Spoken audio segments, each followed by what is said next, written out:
ഇന്ന് ഞാൻ ഉണ്ടാക്കുന്ന റെസിപ്പി ജാം റോളാണ്. ഇതിന് വേണ്ടിയുള്ള ഇൻഗ്രീഡിയൻസ്: മൈദ 1/2 കപ്പ്, പഞ്ചസാര 1/4 കപ്പ്, ജാം ആവശ്യത്തിനുള്ളത്, വാനില എസൻസ് 1/2 ടീസ്പൂൺ, 2 മുട്ട, 1 ടീസ്പൂൺ നെയ്യ്, 1 ടീസ്പൂൺ ബേക്കിംഗ് പൗഡർ.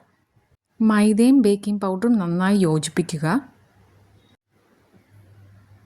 മുട്ട ഒരു എഗ് ബീറ്റർ ഉപയോഗിച്ച് നന്നായി അടിച്ചു പതപ്പിക്കുക.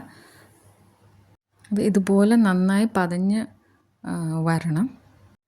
ഇങ്ങനെ വന്ന ശേഷം ഇതിലേക്ക് പഞ്ചസാര അല്പാൽപ്പം വീതം ചേർത്ത് അടിച്ചു പതപ്പിക്കണം. 2-3 മിനിറ്റ് എടുക്കും. ഇതുപോലെ പഞ്ചസാര അലിയുന്നത് വരെ ഒന്ന് പതപ്പിക്കണം. ഇനി ഇതിലേക്ക് മൈദ 1 സ്പൂൺ കൊണ്ട് അല്പാൽപ്പം വീതം മെല്ലെ ചേർത്ത് യോജിപ്പിക്കണം. അത് പതുക്കെ വേണം ചെയ്യാൻ. ഇനി ഇതിലേക്ക് വാനില എസൻസും ചേർത്ത് യോജിപ്പിക്കുക. ഇനി ഒരു പാൻ എടുത്ത് നെയ്യ് ചേർത്ത് എല്ലാ വശത്തും ഒരുവിധം ചുറ്റിച്ചെടുക്കണം. മൈദ മിശ്രണം ചേർത്ത് എല്ലാ ഭാഗത്തേക്കും ഒരേ കനത്തിൽ ആക്കണം. തീ നന്നായി കുറച്ച ശേഷം ഞാനിവിടെ ഒരു പാനിൻ്റെ മുകളിലാണ് ഇത് വേറൊരു പാൻ വയ്ക്കുന്നത്. 15 മിനിറ്റ് ചെറു തീയിൽ വേവിക്കുക. ഇത് 15 മിനിറ്റ് അടച്ചു വയ്ക്കുക. 15 മിനിറ്റിന് ശേഷം ഒരു ടൂത്ത് പിക്ക് കൊണ്ട് കുത്തി നോക്കിയാൽ ഒന്നും പറ്റി പിടിച്ചിട്ടില്ലെങ്കിൽ അതാണ് പാകം. ഇനി ഇതൊരു ബട്ടർ പേപ്പറിലേക്ക് മാറ്റുക. കേക്കിൻ്റെ മുകളിലായി ജാം പുരട്ടുക. പുരട്ടിയ ശേഷം അത് റോൾ ചെയ്ത് എടുക്കുക. പതുക്കെ വേണം റോൾ ചെയ്തെടുക്കാനായിട്ട്.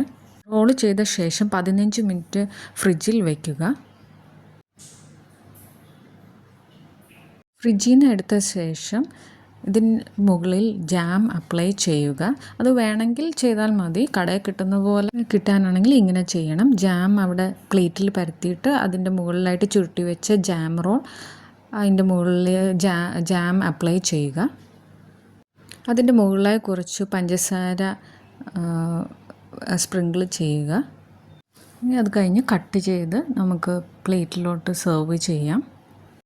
നിങ്ങൾക്ക് ഈ റെസിപ്പി ഇഷ്ടപ്പെട്ടെങ്കിൽ ലൈക്ക് ആൻഡ് സബ്സ്ക്രൈബ്.